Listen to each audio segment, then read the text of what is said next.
Shkojmë në hapësirën e intervistës, tani unë jam lidhur drejt për drejt me deputetin e Partisë Demokratike Gen Strazimiri. Zoti Strazimiri, përshëndetje, faleminderit për kohën.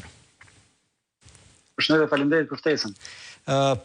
Përsëri në protestën kombëtare të radhës është opozita sot, janë shtuar gjëra, le të themi, që meritojnë arsye për të protestuar në krahasim me situatën që ka qenë nga protesta e fundit. Tashmë kemi edhe çmime më të larta të karburanteve, të ushqimeve dhe të tjera.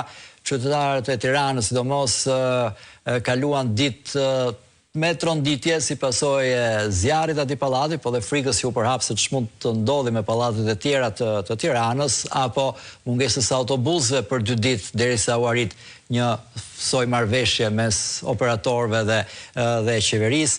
Por në përgjithësi si e shikoni situatën politike në të cilën zhvillohet kjo protestë sot? Unë mendoj që të gjitha këto që thatë ju i lidh një kryefjalë, është pasiguria. Është pasiguri për jetën, pasiguri juridike, pasiguri financiare, pasiguri për të jetuar, pasiguri në çdo hap, edhe në qoftë veçanërisht në qoftë se je në rregull me ligjet dhe me shtetin. Po. Nga i gjithë kjo situatë, këtë pasiguri e krijon vetë qeveria, dhe kjo tashmë është e ditur, pasigurinë financiare, siç e dini, kemi çmimin më të lartë të karburanteve.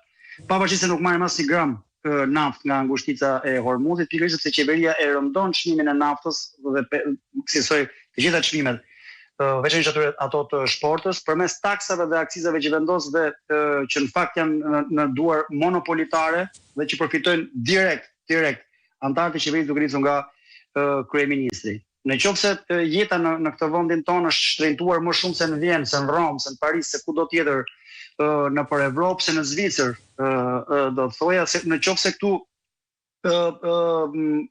mundësia për të ushqyer siç duhet në kuptimin proteinik fjalën, kemi fëmijët e Shqipërisë në uri proteinike dhe shqiptar e UN-it. Dhe këtu vazhdon dhe krijohen ndërtesat më të larta, më fantazmagorike, më luksoze, nga ato që zguxon t'i bëj as Dubai. Tu ka një problem. Dhe nuk e ke nga Zoti. E ke nga qeveria. Qeverinë e ke në dorë ti. Ikja nuk është zgjidhja dhe prandaj në mënyrë të vazhdueshme ne ftojmë popullin në të vetmen mënyrë që njeh logjika njerëzore, shoqëria njerëzore për të ndryshuar gjërat kur fajin e ka qeveria. Protest.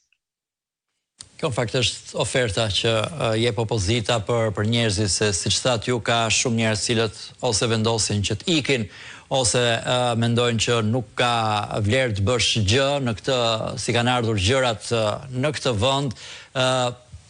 Ju tregoni me prezencë që po ka një rrugë, sido që tjetë, sado që duhet, efikase, ose jo, po është rruga e vetme për të ndjekur politikisht në një vend të tillë. Është vështirë megjithatë, edhe me protestat një pas njëshme, edhe me fjalime në parlament, edhe me rezistencë në parlament, apo jo? Është sigurisht e vështirë, do të keni parasysh diçka. Protesta duhet parë si një proces. Po. Është një Shqipëri që nuk dorëzohet dhe ky është lajmi i mirë. Ashtu sikur se ka një Shqipëri që largohet, e dorëzuar, e gjymtuar, e dëmtuar, e lodhur, sigurisht që përpiqet të krijojë jetën diku tjetër, duke braktisur atë dheun, praktikisht duke braktisur prindët pleq, domethënë i lënë vetëm, disa duke braktisur dhe fëmijët. Ju dëgjoni domethënë dramat familjare të shqiptarëve që mendojnë se largimi është zgjedhja. Dje ishte revoltuese në parlament, kishin qenë të gjithë të njëjtin tekst. Ishin rritur ajo që bëhet meme gjithmonë, ç'është kjo, një që më thoshte është rritur me 27